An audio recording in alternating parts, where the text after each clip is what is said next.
When I left the house, it was just supposed to be for a quick run to the office. I had forgotten some important documents, couldn't risk showing up unprepared. I remember cursing under my breath, frustrated at how scatterbrained I'd become. I was in such a rush that I didn't even say goodbye to Max, my dog. He's always been there, my constant companion, loyal and predictable. At least, that's what I thought. When I pulled back into the driveway, something felt off. You know that eerie sense that something isn't right, but you can't put your finger on it? I felt it in my gut as soon as I turned the key in the lock. The house was unusually quiet. Normally, Max would already be at the door, wagging his tail like a maniac. But this time, nothing. I stepped inside, listening, waiting for the usual sounds of his nails clicking across the hardwood floor. Instead, I heard voices. At first, I thought it was the TV.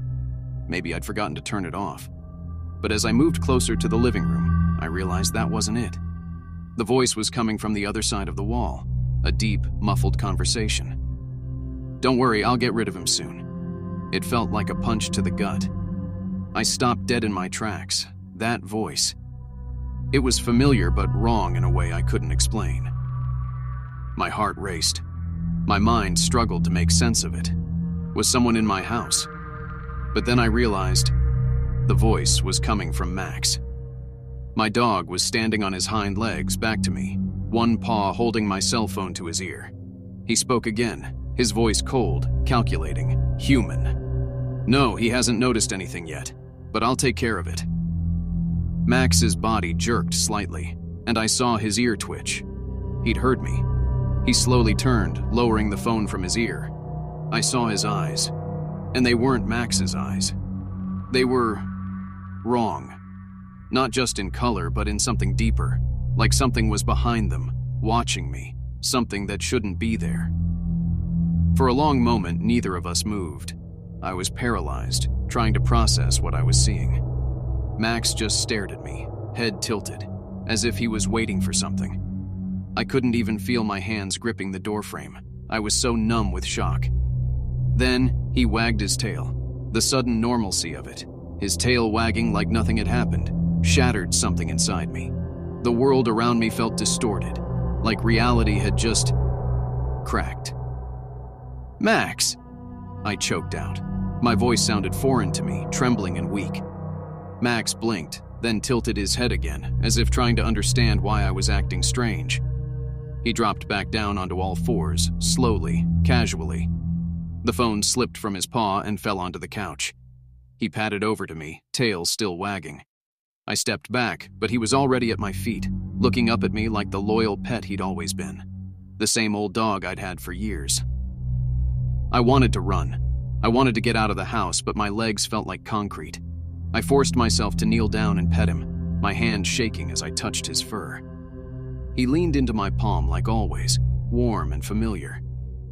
But I couldn't shake the feeling, the certainty, that something else was looking back at me through those eyes. Something that had been hiding, biding its time. The days after that were a blur. I tried to convince myself it was just a dream, a hallucination brought on by stress or exhaustion. But no matter how hard I tried, I couldn't unsee what I had witnessed. Max acted the same as always, playful, affectionate, eager for his daily walks. But I started noticing things, small things. The way he stared at me when he thought I wasn't looking. The way his head would turn just a little too quickly when I moved. And the phone. I found it hidden under the couch the next day. There was one number saved, no name, just a long string of digits I didn't recognize. At night, I started locking my bedroom door, telling myself it was just to help me sleep better. But the truth was, I didn't trust him. I'd wake up in the middle of the night to the sound of soft footsteps outside my door. Just pacing, back and forth, back and forth. Max had never done that before. I wanted to confront him, to shout, demand an explanation, asterisk something asterisk. But every time I saw him, those eyes, that wagging tail, I couldn't. It was like I was caught in some twisted nightmare where everything looked normal on the surface, but underneath, something was rotting. Last night, I thought I heard him talking again. I crept down the hallway, careful not to make a sound. The living room was dark except for the faint glow of the streetlight outside. I peeked around the corner and there he was, standing in the middle of the room, looking straight at me. No phone, no voice, just him, waiting. I don't know how long we stared at each other before I finally backed away. I locked myself in my room again, heart pounding so loud I thought he'd hear it through the walls.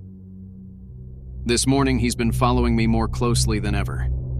Everywhere I go, he's right behind me, silent, watching. I can feel it in my bones. Whatever is inside him, it's getting bolder, and it's only a matter of time. I've tried to convince myself it's paranoia, that I'm losing my mind. But deep down, I know the truth. He knows that I know.